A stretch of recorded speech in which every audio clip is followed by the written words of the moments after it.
Hello everyone. अब इस lecture में हम लोग छोटे से रिवीजन लेंगे जो अभी तक हमने सीखा था कॉस्ट ऑफ प्रेफरेंशियल कैपिटल। जैसे मैंने आपको बताया था कि जो भी कंपनी होती है वो अपने जो फंड्स को लेकर आते हैं, सोर्सेज ऑफ फंड जो होता है उसके डिबेंचर्स होते हैं, प्रेफरेंस शेयर्स होते हैं, इक्विटी शेयर्स होते हैं और क्या होता है, रिटेन अर्निंग होता है। तो इन सभी पे जो हमारा कॉस्ट आता है वही हमारा कॉस्ट ऑफ कैपिटल कहलाता है। ठीक है, तो मैंने आपसे बोला था कि हम एक एक टर्म को हम उठाएंगे और उनकी अलग अलग कॉस्ट निकालेंगे कि क्या कॉस्ट आती है। सबसे पहले हमने डिबेंचर्स के क्वेश्चंस किए थे जिसमें हमने डिबेंचर का कॉस्ट पढ़ा था। जैसे डिबेंचर जो होता है वो कंपनी के लिए सस्ता होता है लेकिन वो बहुत ज़्यादा रिस्की होता है क्योंकि हमें उस पर इंटरेस्ट देना ही होता है। अगर किसी ईयर होता है कि कंपनी ने अगर अर्न नहीं किया होता है या अर्न नहीं किया है या करा है तो भी उसे इंटरेस्ट इस पर देना ही होता है। तो ये कंपनी के टर्म में देखा जाए तो रिस्की होता है बट ये चीपर सोर्स होता है फंड्स का। तो इसके ऊपर जो कॉस्ट हमें देना पड़ता है that is known as cost of डेप्ट। तो हम ये टॉपिक कर चुके हैं और ये क्वेश्चन जो है मैंने आपको कराए थे। और इसके अलावा बाकी इसके बाद हमने प्रेफरेंस शेयर्स कैपिटल क्या आता है। प्रेफरेंस शेयर्स जो होते हैं ये वो शेयर्स होते हैं जिसको हम थोड़ी सी प्रेफरेंस देते हैं। जैसे इक्विटी शेयर्स और प्रेफरेंस शेयर्स में क्या डिफरेंस है, दो बहुत बड़े बड़े डिफरेंस होते हैं। इक्विटी शेयर्स और प्रेफरेंस शेयर्स में सबसे ज़्यादा डिफरेंस ये होता है कि अगर जो भी डिविडेंड अगर मिलना होता है बंटना होता है वो सबसे पहले इक्विटी वालों को ना मिलके पहले डिविडेंड इनको मिलेगा, प्रेफरेंस शेयर्स वाले को। ये डिफरेंस होता है। और सेकंड डिफरेंस ये होता है कि कभी भी अगर कंपनी बंद होती है, डिसॉल्व होती है या वाइंड अप करती है तो जो भी हक होगा सबसे पहले इक्विटी वालों को ना मिलके प्रेफरेंस शेयर्स वालों को मिलेगा। इस बात को ऐसे समझ सकते हैं कि अगर लाइन में कोई दो चार जने खड़े हैं तो सबसे पहले इक्विटी वालों का नंबर ना आकर टर्न किसका आएगा, प्रेफरेंस वालों का टर्न आएगा। ठीक है, ये बहुत बड़े डिफरेंस होते हैं। अब इक्विटी के क्वेश्चंस तो अभी हमने नहीं किए, इक्विटी हमने नहीं स्टार्ट किया तो इक्विटी की बात नहीं करेंगे, केवल प्रेफरेंस शेयर्स की बात करेंगे। यहाँ पे जो रिवीजन वीडियो केवल cost of preference shares capital के बारे में ही है। जो प्रेफरेंस शेयर्स होते हैं वो दो तरीके के होते हैं, रिडीमेबल और इरिडीमेबल, जैसे कि सेम डेप्ट में था। तो जो रिडीमेबल होते हैं वो होता है कि कुछ साल बाद वो रिडीम हो जाते हैं और इरिडीमेबल वो होते हैं जो परमानेंट रहते हैं, रिडीम नहीं होते हैं। ठीक है, तो रिडीमेबल में यहाँ पे जैसे डेप्ट में आपने किया था redeemable irredeemable, before tax after tax, before tax after tax, इसमें ऐसा नहीं है। इसमें केवल रिडीमेबल है और इरिडीमेबल है। यहाँ पे रिडीमेबल के लिए जो हमने फॉर्मूला लगाया था वो था डिविडेंड अपॉन में एनपी इनटू में 100।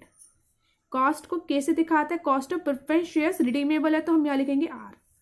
ऐसे यहाँ पे इरिडीमेबल है तो cost of preference shares irredeemable है तो इसलिए हम यहाँ पे एक फॉर्मूला लिखते हैं डिविडेंड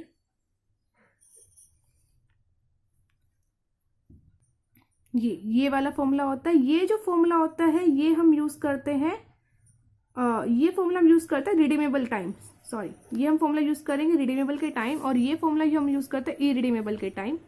ठीक है, तो ये हमने दोनों ने फॉर्मूले हैं जो हमने किए थे। अब यहाँ पे डिविडेंड डी को बोला गया है, n by n number of years को बोला गया है, रिडीमेबल वैल्यू एनपी मतलब नेट प्रोसीड। नेट प्रोसीड वो होता है जो पैसा हमने रिसीव किया होता है, जो हमने कुछ जारी किया है तो उससे जो हमें पैसा मिला है वो कहलाता है हमारा नेट प्रोसीड। उसके बाद यहाँ पे 1/2 आर वी प्लस एनपी, इन दोनों को प्लस करेंगे इनटू में 100। अब क्वेश्चंस तो हमने काफी सारे किए लेकिन जो आपको पॉइंट्स माइंड में रखना है वो ये है कि अगर सबसे पहले तो पॉइंट यही है कि अगर आपको डिविडेंड दे रखा है, डिविडेंड हमेशा फेस वैल्यू पे निकलता है।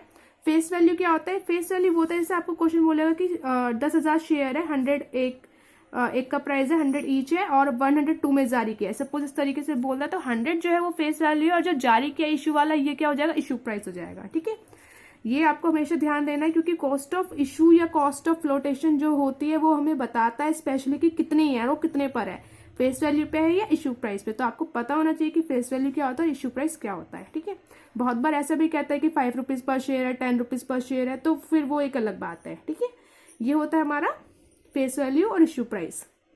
उसके बाद आता है नेट प्रोसीड। नेट प्रोसीड जो पैसा हमने अर्न किया है। नेट प्रोसीड में सबसे पहले हम प्रीमियम या डिस्काउंट देखते हैं, अगर वो होता है तो उसको ऐड या लेस करते हैं, प्रीमियम ऐड होता है, डिस्काउंट माइनस होता है।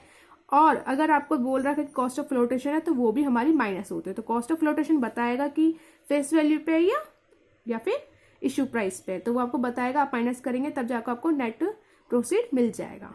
ठीक है, तो ये था बस छोटा सा एक रिवीजन जिसमें हमने देख लिया कि हमने क्या क्या फॉर्मूला यूज किए थे, कैसे कैसे सॉल्व करते हैं।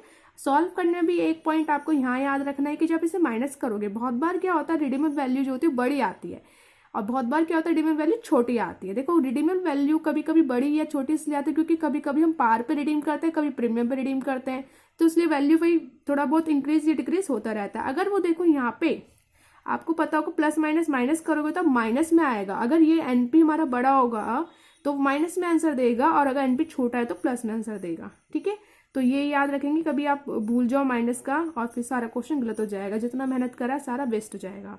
तो ये हमें हमेशा ध्यान देना है। तो इसके अलावा बस यही कुछ पॉइंट्स थे जो कि रिवीजन के लिए चाहिए थे, मैंने बता दिया है। और आज के लेक्चर में इतना ही। अब हम मिलेंगे नेक्स्ट लेक्चर में एक नए क्वेश्चन के साथ। तब तक के लिए बाय।